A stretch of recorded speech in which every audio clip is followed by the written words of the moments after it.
মাগুরা জেলার ধোপাখালী গ্রাম, সেখানে এক নিভৃত কোণে প্রায় ৭০০ বছরের এক পুরনো প্রেম কাহিনী ফিসফিস করে কথা বলে। জাতপাতের কঠিন দেওয়াল ভেঙে দেওয়া এক ভালোবাসার গল্প। হ্যাঁ, কবি চণ্ডীদাস আর রজকিনীর সেই অমর প্রেমগাথা। ঠিক। আমাদের হাতে একটা প্রতিবেদন আছে, শিরোনামটা হল চণ্ডীদাস রজকিনীর ঘাট, ইতিহাস বাঁচানোর আহ্বান। আজ আমরা এটা নিয়েই একটু বিস্তারিত আলোচনা করব। অবশ্যই।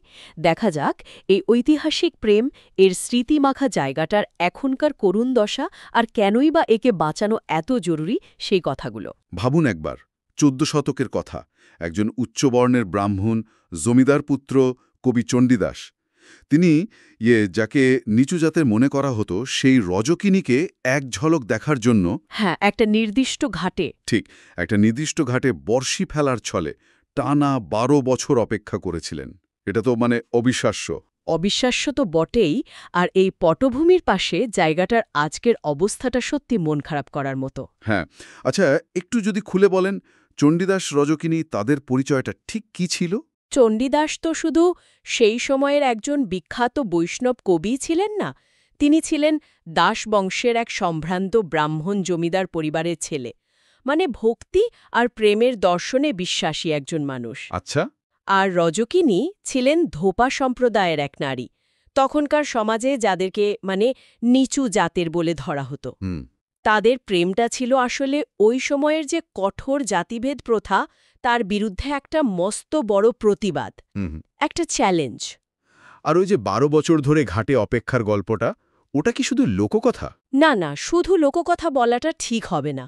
এটা যেন চণ্ডীদাসের যে মানবতাবাদী প্রেমের দর্শন ছিল, তারই একটা প্রতিচ্ছবি, যেখানে সামাজিক পরিচয় নয়, মানুষের অনুভূতিটাই আসল। তার এটা শুধু প্রেম নয়, একটা বিদ্রোহও বটে। একদম। প্রচলিত রীতিনীতির বিরুদ্ধে একটা নীরব কিন্তু খুব শক্তিশালী বিদ্রোহের দলিল বলা যেতে পারে, যা প্রজন্মের পর প্রজন্ম ধরে চলে আসছে। কিন্তু যে জায়গাটা এই দারুণ ইতিহাসের সাক্ষী, সেটার বর্তমান অবস্থাটা কি? প্রতিবেদন কি বলছে শুনে তো মনে হচ্ছে বেশ হতাশাজনক। হ্যাঁ, প্রতিবেদন যা বলছে তা বেশ দুঃখজনক। মাগুরার সীমাখালী ইউনিয়নের ওই ধোপাখালী গ্রামে গেলে এখন নাকি শুধু একটা বিবর্ণ সাইনবোর্ড চোখে পড়ে। সাইনবোর্ড? শুধু ওইটুকুই? হ্যাঁ, লেখা আছে রজকিনী চণ্ডীদাসের ঘাট, কিন্তু সত্যি বলতে কি, সেখানে কোনো ঘাট বা অন্য কোনো স্মৃতিচিহ্ন অবশিষ্ট নেই। কিছুই নেই? না, আছে শুধু সবুজ ঘাসে ঢাকা বিরাট খোলা জমি। পাশ দিয়ে ফটকি নামে একটা নদী বয়ে গেছে, সেটাও প্রায় শুকিয়ে গেছে। ওহ! তবে একটু দূরে কুমোরকোঠা দুয়া নামে একটা জলাশয় আছে, সেটা নাকি এখনও শুকায়নি। ভাবা যায়, যেখানে রজকিনী কাপড় কাচতেন বলে শোনা যায়, সেই জায়গাটা এখন গরু ছাগল চড়ার মাঠ। ঠিক তাই। আর যে বটগাছের নিচে বসে চণ্ডীদাস অপেক্ষা করতেন বলে লোকশ্রুতি, সেই জায়গাটাও নাকি এখন জঙ্গলে ঢেকে গেছে। এই যে অবস্থাটা, এটা কি শুধু প্রশাসনের অবহেলা, নাকি অন্য কারণও আছে? স্থানীয় মানুষজন কি ভাবেন? প্রতিবেদনে কিছু আছে? এটা আসলেই ভাবনার বিষয়। প্রতিবেদন বলছে প্রশাসনিক উদ্যোগ বলতে ওই সাইনবোর্ড লাগানো পর্যন্তই শেষ। ওখানে যাওয়ার রাস্তাও ভালো না। তাহলে তো পর্যটকরা যাবেন কি করে? সেটাই। পর্যটকদের জন্য ন্যূনতম ব্যবস্থাও নেই। আর সবচেয়ে অবাক করার মতো ব্যাপার হল, স্থানীয় অনেকেরই নাকি ইতিহাসটা নিয়ে তেমন স্পষ্ট ধারণা নেই। তাই নাকি? অথচ আপনি বলছিলেন দাস বংশের উত্তরসূরিরা এখনও ওখানেই থাকেন? হ্যাঁ, তারা এখনও ওই এলাকাতেই বাস করেন। হয়তো দৈনন্দিন জীবন সংগ্রামের চাপে এই ইতিহাসটা ফিকে হয়ে গেছে, অথবা ধরুন প্রজন্মের পর প্রজন্ম ধরে হয়তো আনুষ্ঠানিক ইতিহাস শিক্ষার অভাব, সে কারণেও লোককাহিনীটা তার গুরুত্ব হারিয়েছে। এই অবহেলাটা শুধু একটা জায়গার প্রতি নয়, আমাদের ঐতিহাসিক চেতনার দিকেও একটা প্রশ্ন ছুড়ে দেয়। একদম। এই যে এত নিরাশাজনক কথা শুনলাম, এর মধ্যে কি কোনো আশার আলো নেই? প্রতিবেদনে কি কোনো ভালো খবর আছে? হ্যাঁ, একটা বড় আশার খবর অবশ্যই আছে। সম্প্রতি ওই এলাকায় প্রায় ১৬ একর খাস জমি উদ্ধার করা হয়েছে, সরকারি জমি, যা এতদিন বেদখলে ছিল। ওহ, ১৬ একর! এটা তো বিশাল ব্যাপার। হ্যাঁ, বিশাল। আর এই উদ্ধার হওয়া জমিটাই কিন্তু পুরো পরিস্থিতি পাল্টে দিতে পারে। এখানেই আছে ইতিহাসটাকে আবার জাগিয়ে তোলার বিরাট সম্ভাবনা। তাই? সেটা কিভাবে সম্ভব? এই জমিটা দিয়ে ঠিক কি করা যেতে পারে? অনেক কিছুই হতে পারে। ভাবুন তো, এই জমিতে একটা সুন্দর সাংস্কৃতিক কেন্দ্র গড়ে তোলা যায়, আচ্ছা।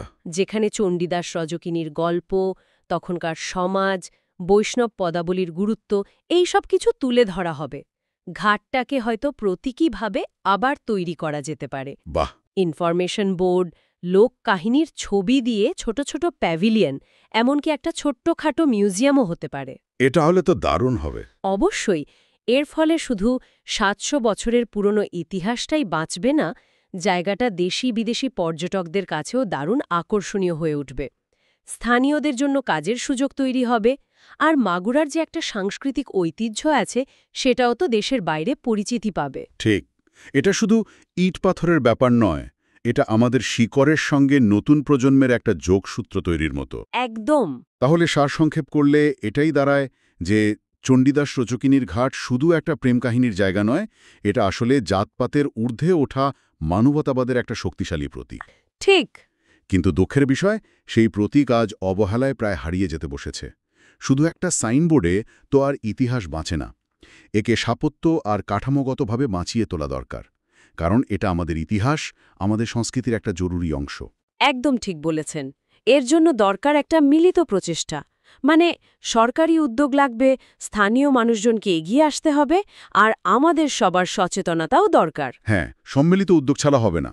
এই ঐতিহাসিক জায়গাটাকে বাঁচিয়ে তোলা মানে তো আসলে আমাদের নিজেদের ঐতিহ্যকেই সম্মান জানানো। অবশ্যই। তবে সবশেষে একটা প্রশ্ন কিন্তু মনে ঘুরপাক খাচ্ছে। কী প্রশ্ন? এই যে লোককাহিনী, গান, মানুষের স্মৃতি, এগুলোর মধ্যে যে ইতিহাসটা মিশে আছে, যার বাস্তব কাঠামো আজ প্রায় নেই বললেই চলে, তাকে আমরা বাঁচিয়ে রাখব কিভাবে? মানে একটা নির্দিষ্ট জায়গার সঙ্গে জড়িয়ে থাকা এই যে অস্পর্শনীয় ঐতিহ্য, মানে ইনট্যাঞ্জিবল হেরিটেজ যাকে বলে, সেটা রক্ষা করার দায়টা আসলে কার? এই ভাবনাটা হয়তো আমাদের সবার জন্য রেখে যাওয়া ভালো।